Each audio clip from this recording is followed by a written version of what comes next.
Hello everybody, Tohami Pro here. Welcome to a brand new video. Today we are going to be reviewing PlayerUnknown's Battlegrounds, or what I will call PUBG for the rest of the video.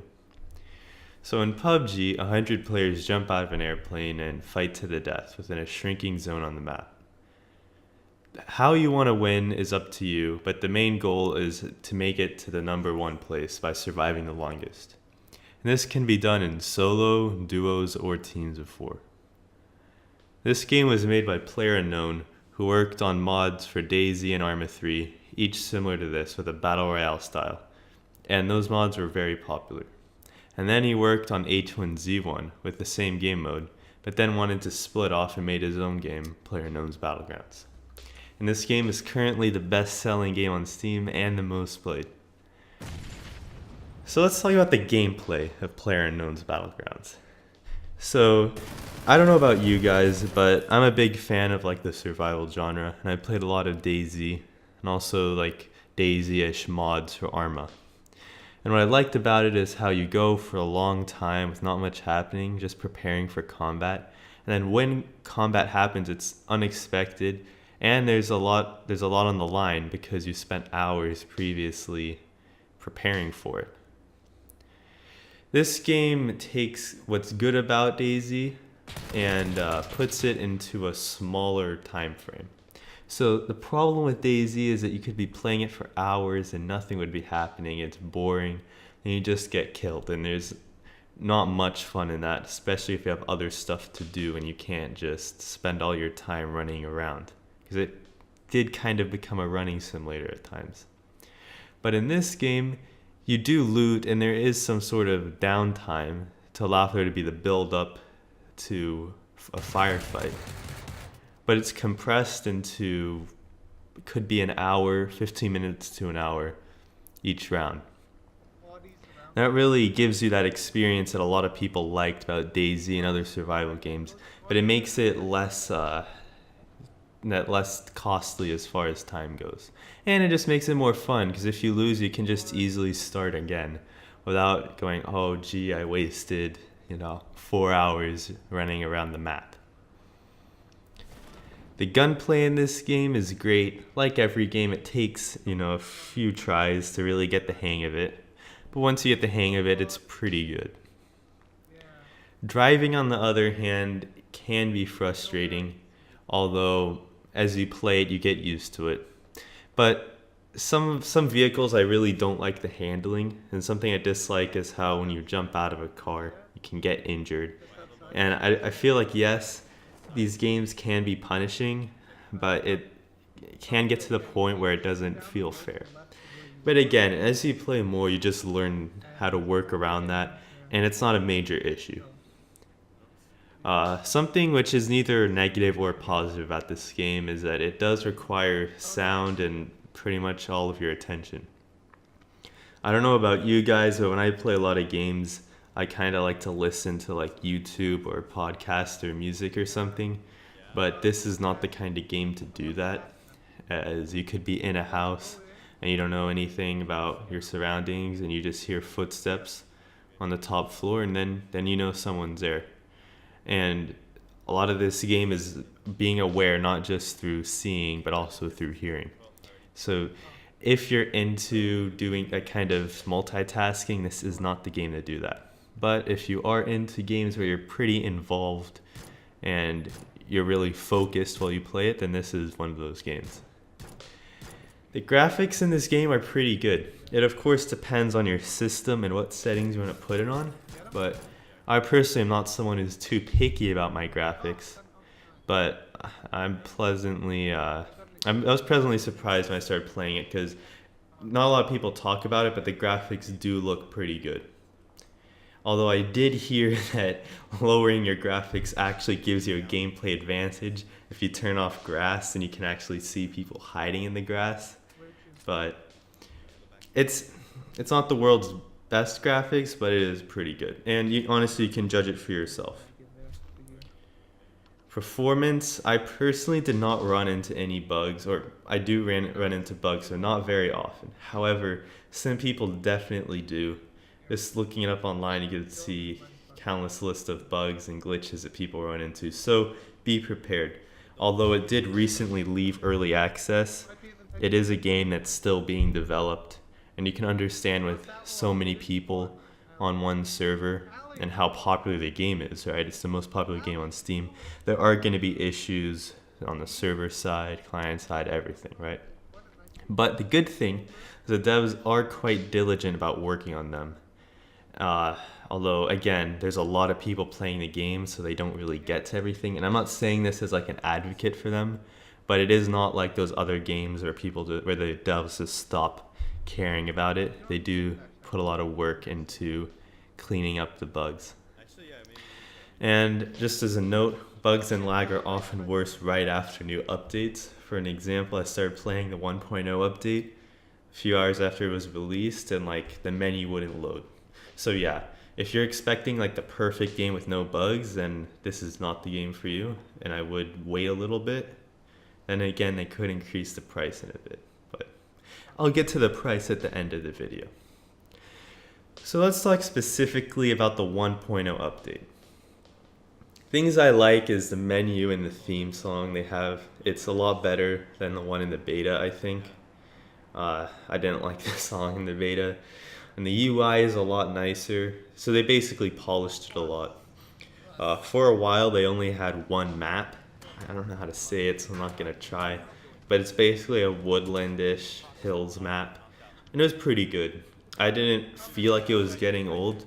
But if they just had that as one map, not only would it not be worth the price, but it would definitely make the game get boring quickly. So they added a new map, which is pretty similar in size, except this one's a desert map taking place in Mexico, and it contrasts pretty nicely to the other map.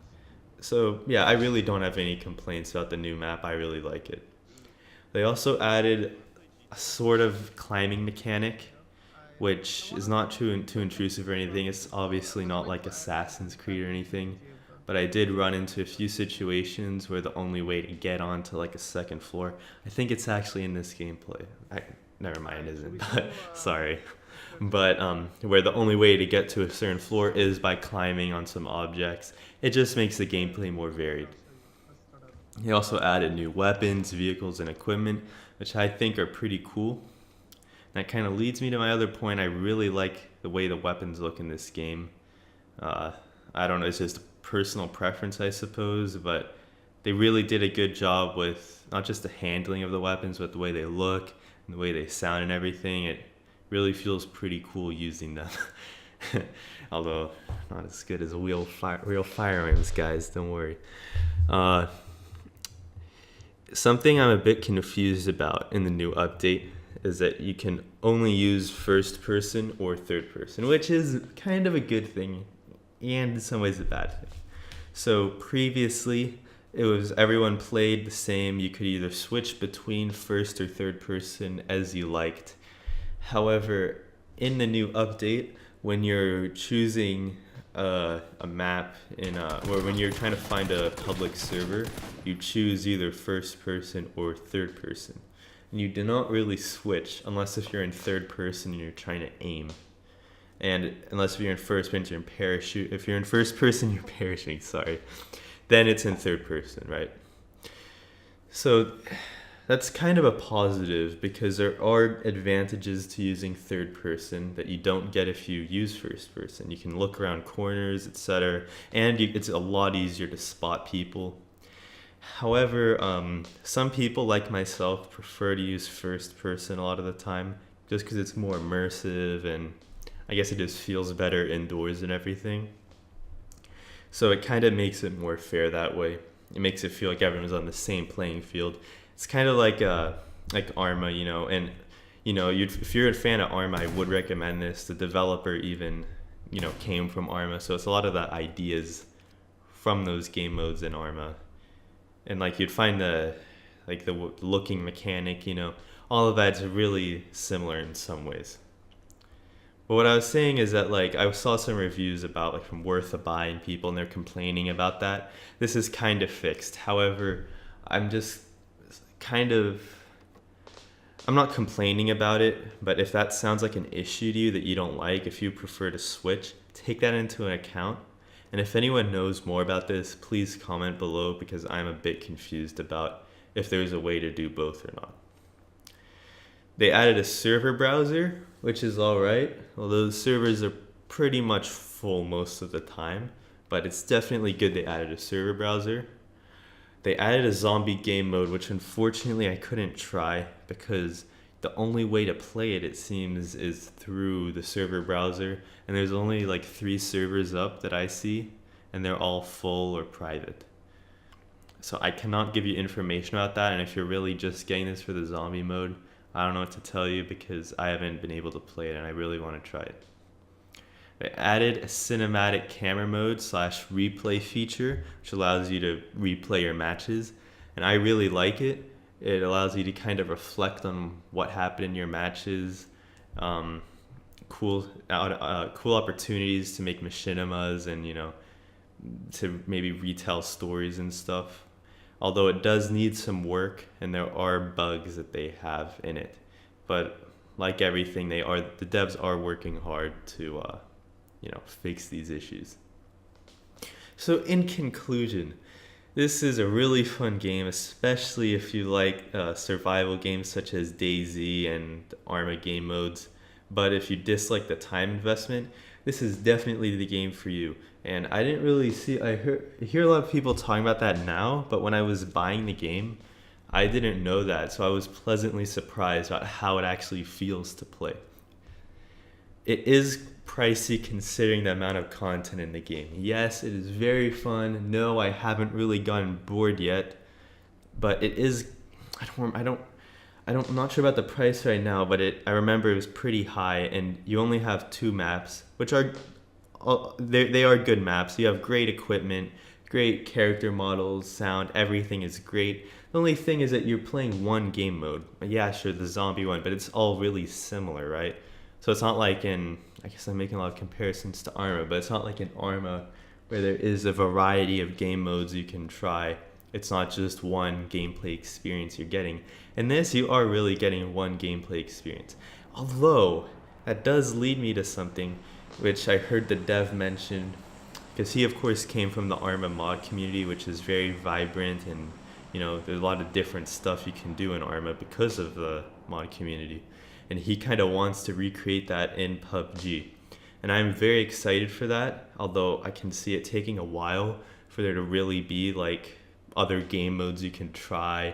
He mentioned like he wants to build life servers and stuff, and if that's true, then I'm very excited for that. And if they were to increase the price because of that, then I would get this game now, if that's something you're excited for. But like everything, you don't know if they're actually going to be able to implement it or not. I'm sure they will, but that's something I'm very excited for, but that's not part of the game at the moment, so I can't really include that in my verdict or whatever. And finally, it is pretty easy to find games at the time I'm recording this because it is of course very popular. So there's a lot of servers, everyone's looking for matches and everything. So if you just want to hop on and play, yeah, it will take a while, but that time won't be really spent in the lobby. Unless if you're trying to play the zombie mode or anything like that. So yeah, I'm not really going to give it a score because it's a bit too subjective to give like a number. I would not say it's 10 out of 10, again, only because of the fact that there's only one experience you can get and the price is a bit high for that. But it is definitely a great game. I don't think it's it's hard to say. I don't think it's really overrated. But again, it does depend on what you kind of like in games. So if you like to take a lot of time and you're not as focused on like gameplay, or you're not as focused on gunplay, but you're focused on looting and tactics and everything, this is probably the game for you. Again, if you like games like DayZ but didn't like the time investment, this is definitely a game for you. If you're... Well, you see, it's hard for me now to talk about people who I wouldn't recommend this because I'm not really like those people, but maybe if you like really fast-paced gameplay, if you enjoy CS:GO, which I do too, but if you really enjoy like the instant action you get from games like CS:GO or COD and Battlefield and stuff like that, I not that I wouldn't recommend this game, but I would caution you that this is obviously quite different, and I know everyone knows that, but I just have to throw it out there. Anyway, I hope you have enjoyed this video. I did ramble a bit, but I'm working on that. Don't worry, guys. Give me some likes to support me, please. Please, struggle. Anyway, if you enjoyed this video, please rate, comment, and subscribe. Comment below any suggestions for future videos, and I'll see you next time. Peace.